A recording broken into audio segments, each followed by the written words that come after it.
Hello, friends. James Corbett here, CorbettReport.com, with your thought for the day. I received an email the other day from an 87-year-old American listener of mine in America named Lillian, who pointed out something interesting. She was going through her old shoe boxes recently, clearing stuff out, and found her old Social Security card from the 1940s.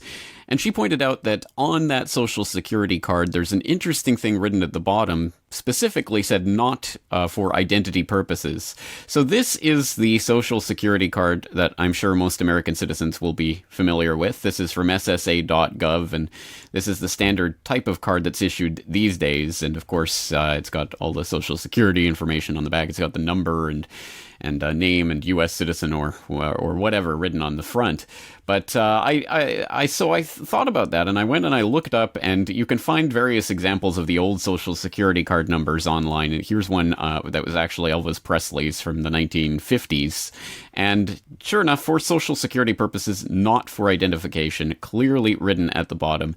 And it struck me when looking at this just how interesting it is. These tiny little details can sometimes say so much about where we are as a society and who we are as a people, and the extent to which we have been programmed to accept things that were once thought unthinkable. Why not for identification? Why was that so brazenly written right there on the front in big bold letters for all those people in that first generation or two of people who got these Social Security cards in the first place? Why was that something that needed to be put up front and center and made absolutely to everyone's attention? Is because, of course, that was an issue when Social Security first started in the 1930s. The first cards had big, bold proclamations. This is not for identification, because people were scared of the idea of federally mandated, federally issued identification that was going to be used to track and surveil people and basically put them into catalogs and databases.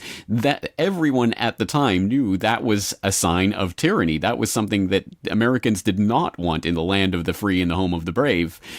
And yet somehow we've arrived at this card where, of course, that's been effaced. So how and when and where did we get to that point?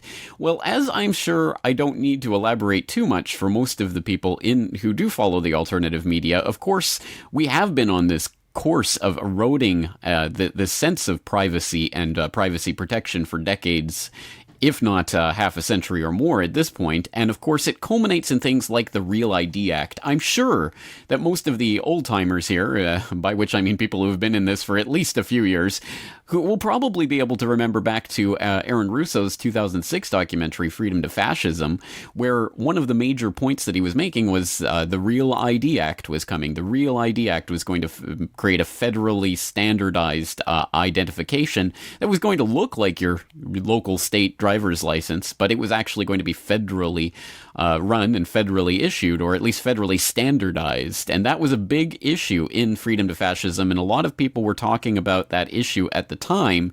But then there was some kickback, and so of course there was some holdouts, and then the bill got passed in 2005. It was signed into law by Bush, but it was eventually put sort of on the back burner, and there was some time limitation extensions that were given and things like that.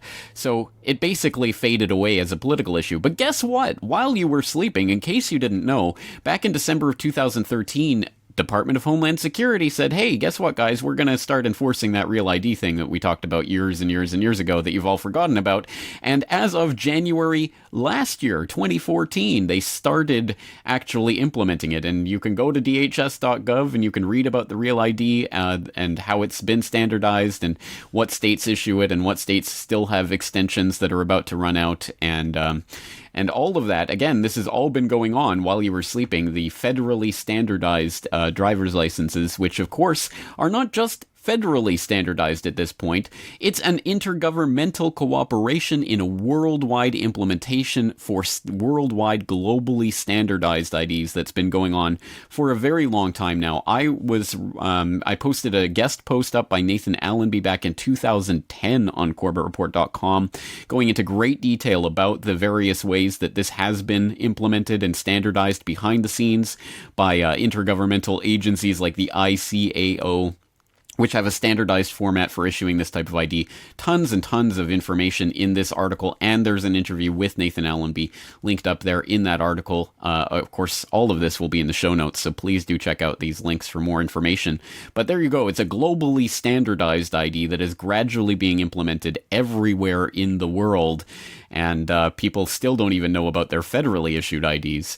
And then top that off with things like the driver's license for the internet that people like Craig Mundy of Microsoft were calling for back in 2009, 2010. Well, in 2011, Obama, the cyber president, started the National Strategy for Trusted Identities in Cyberspace and released this white paper back in April 2011, talking about how the federal government was going to be spearheading and piloting various projects to create an ecosystem online for privacy identification and all of this, that basically the federal government was going to be getting in there, getting their hands dirty, trying to get people involved in ways of verifying their online identity. But of course, the government wasn't going to be issuing these types of IDs. They're just sponsoring it and they're kind of coordinating the private industries that's going to be implementing this. So as part of this April 2011 white paper, it created a national program office under NIST.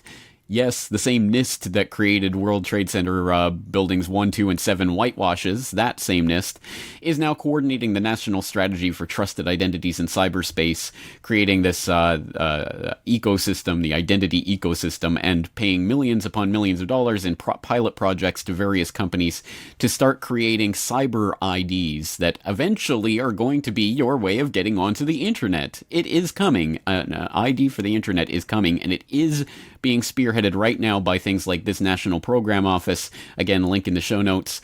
Or if you don't believe it, it's already happening. It is already being test piloted. As of April of last year, it was already being test piloted in 2 states, Michigan and Pennsylvania, again being sponsored millions of dollars for the state governments to start basically piloting these projects for, again, federally standardized and coordinated cyber IDs.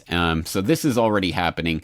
And if you think all of this isn't enough, it gets even more Buck Rogers science fiction-y. Back in 2009, I wrote an article on the DNA control grid, and at that time there was a quote-unquote revelation, a mainstream news revelation. This isn't conspiracy theorizing. The Austin American-Statesman and others were reporting on a quote-unquote discovery that for 40-plus years, the state of Texas had been keeping the blood spots collected from babies at birth, keeping those blood spots on record in a DNA database that they didn't let parents know about, but that they were using for scientific research purposes. Of course, scientific research purposes, right? The same way Japan uses the whales for scientific research purposes, and somehow those whales end up in school lunches, as I can positively attest to in my own experience. So again, scientific research purposes, the government has been collecting babies' blood at birth for 40 years and putting it into a secret DNA database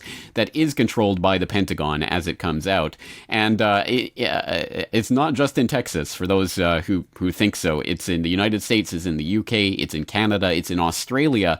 There was an article from The Age out of Australia in 2004 that identified a specific company, Genetic Health Services Victoria, that had been hired by the state government of Victoria to store, again, these blood samples taken from newborns from 1965 onward, again, without the parents' knowledge or consent, and internal documents obtained by The Age of this Genetic Health Services Victoria, this private company, said that they believed that they owned not only the cards themselves, but more importantly, the genetic information on the cards. This private company that no one has ever heard of because no one ever talked about it actually believes they own your baby's blood and genetic material for their secret DNA databases. Again, all of this information is now already 6 years old, and it just gets even more ridiculous from there. People who don't know about the various DNA databases that are being constructed in various countries, the UK is a particularly illustrative example. It's been storing DNA information for years and years now, not only from criminal suspects or people who are actually on trial for something, but for people who are detained for any reason whatsoever, even people who are not charged with a crime. There's been a back and forth for years and years in the UK court system and UK Parliament about this practice. There are hundreds and hundreds of links available for example, at places like genewatch.org documenting this struggle that still continues. The UK police still collect and store DNA information, but now they promise to destroy it within 6 months unless it's being used in an actual trial. And don't worry, you can trust the UK government, of course, right? And again, that's just one example from one country. This is a process that's going on in multiple countries. Good article on this that I highlighted recently in the New World Next Week, How DNA is Turning Us into a Nation of Suspects, that goes through some of the different ways that DNA is collectible and collected and being used in various ways by various government agencies. It says, having already used surveillance technology to render the entire American populace potential suspects, DNA technology in the hands of government will complete our transition to a suspect society in which we all merely waiting to be matched up with a crime. And it goes on to say, if scientists can using DNA, track salmon across hundreds of square miles of streams and rivers, how easy will it be for government agents to not only know everywhere we've been and how long we were at each place, but collect our easily shed DNA and add it to the government's already burgeoning database. This is Buck Rogers' science fiction, nightmarish stuff, and for decades, for half a century, for the last half century anyway, people have intuitively known, felt in their bones that this is an absolute 100% in-your-face hallmark of tyranny. It was even put into literature and given a name by Orwell, of course, George Orwell, 1984, Big Brother is watching you. This has been the symbol for decades and decades of governmental tyranny and a government run amok.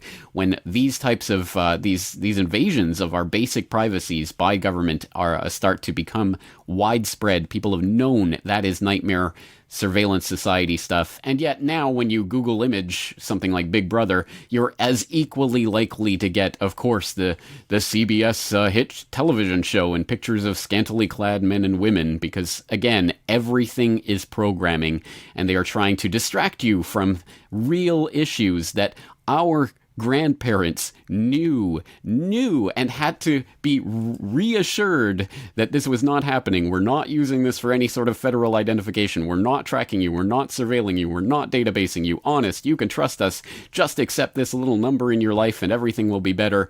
And a few decades later, this is what it becomes. This is the very image of government tyranny, and it is unfolding before our eyes. And sometimes it's just the tiniest little detail that will reveal all of this to you. So once again, I think even those of us who are vigilant and aware of these issues can be climatized, desensitized, programmed to simply accept that this is the way things are nowadays, and there's nothing that can be done about it. I don't think that is the case. If you don't think so, please help spread this information to other people. All of the links to everything I've talked about here will be in the show notes for this video.